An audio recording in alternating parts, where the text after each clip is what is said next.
सबसे पहले आज के दिन की जहां हिस्ट्री बताई, एक और हिस्ट्री आज बनने जा रही है क्योंकि आज officially election commission of India आम इंतखाबात का स्केड्यूल जारी करेगा। और अहम खबर ये कि इलेक्शन कमीशन ऑफ इंडिया की प्रेस कॉन्फ्रेंस दोपहर 3 बजे होगी। लोकसभा की तारीखों का ऐलान होगा और असेंबली इंतखाबात का भी ऐलान मुतवक्के है। मुख्तलिफ रियासतों और यूटीज़ के लिए दोपहर 3 बजे के आसपास अनाउंसमेंट होगी। इसमें बड़ी बात यह है कि जो प्रेस कॉन्फ्रेंस होनी है विज्ञान भवन दिल्ली के अंदर, जिसकी कल ही इंफॉर्मेशन दे दी गई थी, और 3 बजे जब ये प्रेस कॉन्फ्रेंस की जाएगी, ऑफिशियल अनाउंसमेंट होगी, तो उसके बाद आप ये भी कह सकते हैं कि पूरे मुल्क के अंदर एक तरह से मॉडल कोड ऑफ कंडक्ट का नफाज अमल में लाया जाएगा, बल्कि ऑफिशियली हो जाएगा। यानी जो सरकारी कामकाज है, जो आप देखते हैं फिर फ्रीबीज की एक बात चलती है, सरकारी स्कीमों का ऐलान करना, ये सारे मामलात हों, इन पर पूरी तरीके से शिकंजा कसा जाएगा। या ऑफिशियल जब अनाउंसमेंट होती है तो इन पर ऑटोमेटिकली ब्रेक लग जाता है। मॉडल कोड ऑफ कंडक्ट जिसमें गाइडलाइंस बाज़ाब्ता तौर पर होती हैं, जो पॉलिटिकल पार्टियां होती हैं, सियासी जमातें क्या कर सकती हैं क्या नहीं, डूज और डोंट्स की एक लंबी फहरिस्त होगी।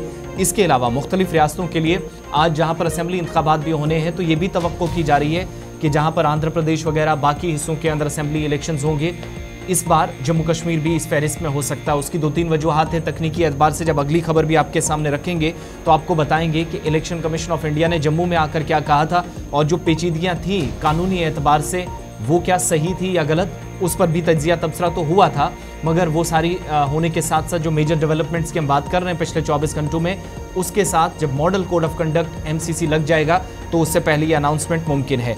97 करोड़ के आसपास जो इस बार अहल वोटर्स हैं पूरे मुल्क के अंदर, जो जितने भी अरकान पार्लियामेंट चुनकर आएंगे या member of legislative assemblies MLAs चुनकर आएंगे, उनकी किस्मत का फैसला करेंगे। नियर अबाउट 98 करोड़ के आसपास, यानी 97 करोड़ समथिंग जो तादाद बनती है वोटर्स की। 12 लाख पोलिंग स्टेशंस इन 97 करोड़ लोगों के लिए पूरे मुल्क के अंदर अलग अलग मकामात पर बनाए जाएंगे, बल्कि तैयार हैं। और एक तरफ भारतीय जनता पार्टी क्लेम कर रही है कि 370 प्लस और NDA 400 प्लस जाएगी इस बार, और तारीखी जीत इस बार होगी। दूसरी तरफ इंडिया अलायंस जो बिखरता हुआ नजर आया, टूटता हुआ नजर आया, कुछ एक जगहों पर डैमेज कंट्रोल करने की कोशिशें हुई, लेकिन शायद इंतखाबात में उस लेवल पर परफॉर्म कर पाना आसान नहीं होगा जिस मकसद के लिए और जिस कामयाबी हासिल करने के लिए जब ये अलायंस बनाया गया था, जो उस वक्त अनाउंसमेंट्स की गई थी। साल 2019 का आप जाएंगे तो 4 साल या 5 साल कबल 303 सीटें भारतीय जनता पार्टी ने हासिल की थी, NDA में अकेली जो लीड करती है। कांग्रेस को महज 52 सीटें, और शायद ये नंबर्स इस बार बहुत कम नजर आए, जो अभी तक की सूरत हाल है, जो पॉलिटिकल पंडित्स ऐसा मानते हैं। दूसरी तरफ आप देखेंगे तो लोकसभा और राज्यसभा के अंदर जिस मेजॉरिटी की ज़रूरत होती है, उस पर भारतीय जनता पार्टी आसानी से काबिज है। इसके अलावा अरुणाचल प्रदेश, आंध्र प्रदेश, उड़ीसा में जहां पर असेंबली इलेक्शंस होने जा रहे हैं, और ये मुमकिन है कि नेशनल पोल्स के साथ साथ जो आज अनाउंसमेंट जब होगी पार्लियामेंटी इंतखाबात की, तो उसके साथ साथ असेंबली इंतखाबात भी इसी स्केड्यूल के साथ साथ वहां पर कराने की हो सकता है कि फेज वाइज हो। अब ये 6 में होंगे, 5 में होंगे, 4 में, ये तो दोपहर 3 से 3:30 बजे के दरमियान कंफर्म होगा।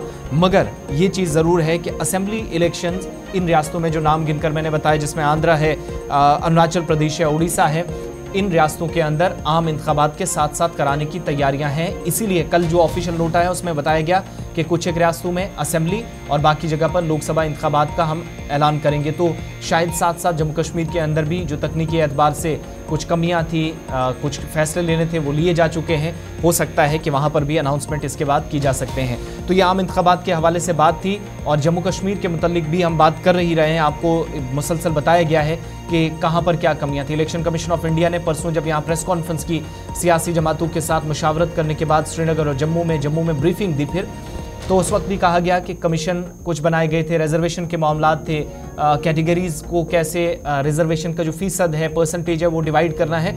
वो सारे जैसे ही कानूनी पहलू हैं या तकनीकी एतबार से अहमियत के हामिल हैं, वो ख़त्म हो जाएंगी, तो उसके बाद जम्मू कश्मीर के मुतालिक भी फीडबैक हासिल करने के बाद फैसला लिया जा सकता है। और इसी के मुतालिक अब आपको जम्मू कश्मीर की खबर